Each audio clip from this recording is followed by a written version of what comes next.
मुनफरिद सकाफत और शनाख्त के साथ लद्दाख एशिया के सबसे पसंदीदा सयाहती मकाम में से एक है और हर साल लाखों सयाह गर्मियों के मुख्तसर सीजन में लद्दाख का दौरा करते हैं।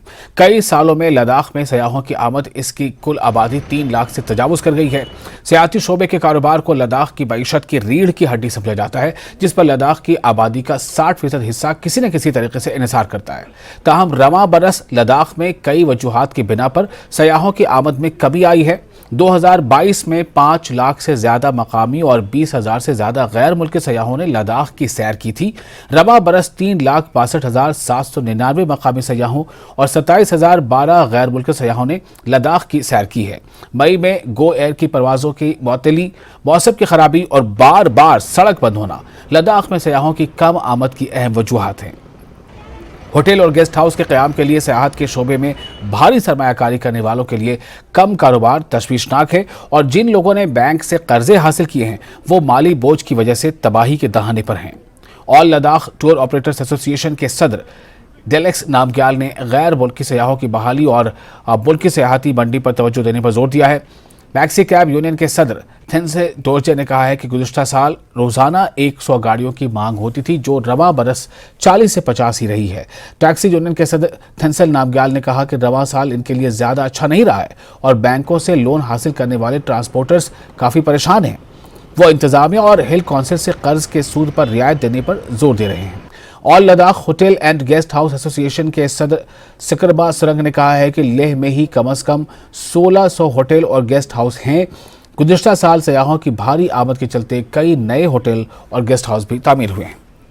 अब सयाहों की आमद कम है और लोगों के लिए कर्जा अदा करना मुश्किल हो रहा है। एक मशहूर टूर ऑपरेटर तनदीप दोरजे ने कहा कि अहम सीजन में गो एयर की मुअत्तली से सयाहती शोबा मुतासिर हुआ है। रोजाना 8 परवाजों की मनसूखी से लेह सेक्टर का हवाई किराया 30,000 से 40,000 रुपए तक पहुंच चुका है, जो स्विट्जरलैंड के सफर से भी ज्यादा महंगा है। जहां तक मेरा एक्सपीरियंस है, मैं आप लोगों के साथ थोड़ा शेयर करना चाहता हूं। पिछले साल हमारे पास 280 गाड़ियां था और हमारे पास सीजन भी बहुत बढ़िया था।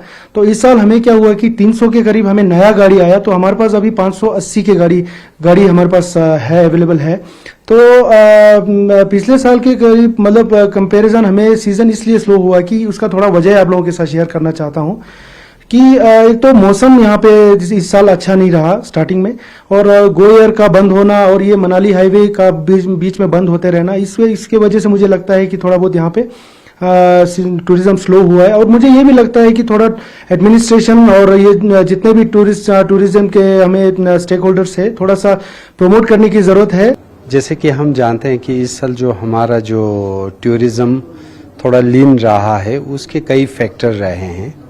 उसमें से एक तो गो एयर का बंद होना और हमारे जो इनिशियली जो रोड बहुत जल्दी खुलने के बाद हमें उम्मीद था कि बहुत सारे टूरिस्ट का इन्फ्लक्स होगा, लेकिन अनफॉर्चुनेटली रोड भी बीच बीच में बंद होते रहे, तो वो भी ऑपरेशनल स्मूथली नहीं रहा। और उसी तरह से हमारे जैसे लास्ट ईयर जो हमारा जो पेंडेमिक के बाद जो रिवेंज टूरिज्म था, तो लोगों का एक्सपेक्टेशन था कि शायद हमारा टारगेट भी इस साल भी शायद 4.5-5 लाख के टूरिस्ट टच करेंगे। लेकिन अब एक जो इस साल का जो टूरिस्ट सीज़न रहा है, वो एक नॉर्मल जो सीज़न जो हमारा 2018 में जो हमारा जो सबसे ज़्यादा था नॉर्मल सीज़न में करीब 3,20,30 हज़ार के टूरिस्ट आए थे, तो उसको भी नहीं हम अचीव कर पाए।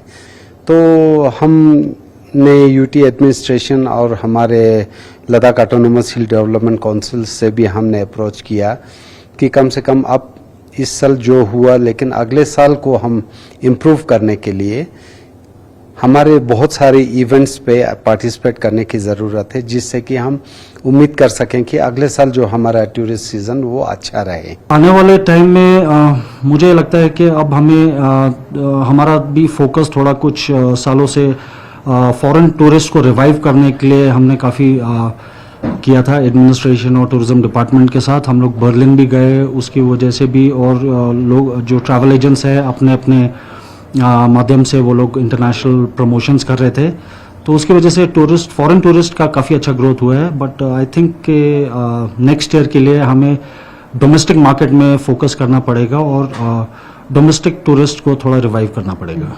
तो लद्दाख के डिपेंड है पूरा 4,000 से ऊपर 4,500 हमारा टैक्सी हमारे कोऑपरेटिव सोसाइटी में चल रहा है। तो मैं इस साल में और ये एडमिनिस्ट्रेशन यूटी गवर्नमेंट और सीसी साहब से रिक्वेस्ट करना चाहता हूँ कि 400-500 टैक्सियाँ जो नए आए हुए हैं उन्होंने जो बैंक का लोन जो है बहुत लेके आया, 75% लोन लेके लाया हुआ है। मेरे ख्याल से इस साल मैं रिक्वेस्ट करना चाहता हूँ आपके माध्यम से कि बैंक के सर्दियों में हमें कोई बैंक का कोई सब्सिडी हम रिक्वेस्ट करना चाहते हैं। एयरपोर्ट बन जाए तो ज़्यादा पार्किंग बे होंगे और फ्लाइट ज़्यादा आएंगे। जब फ्लाइट ज़्यादा आएगा तो ज़्यादा कंपटीशन होगा और जब कंपटीशन होगा तो फेयर डाउन हो जाएगा। मेन वही है।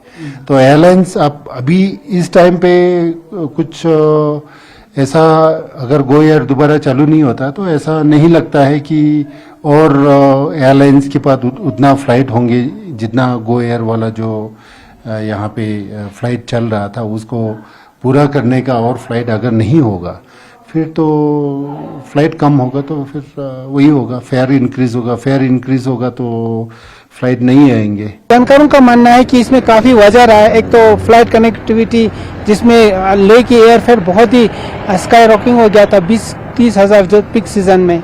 तो इनका ये कहना है कि एयर कनेक्टिविटी एक इशू था। दूसरे जो मनाली हाईवे से जहाँ से टूरिस्ट काफ़ी संख्या में आते थे वो भी इस बार काफ़ी डर बन रहा, ये वजह है। तो अगले साल आने के लिए वो लोग उम्मीद कर रहे हैं कि अगले साल की जो टूरिज्म की जो बिजनेस है वो इम्प्रूव होगा।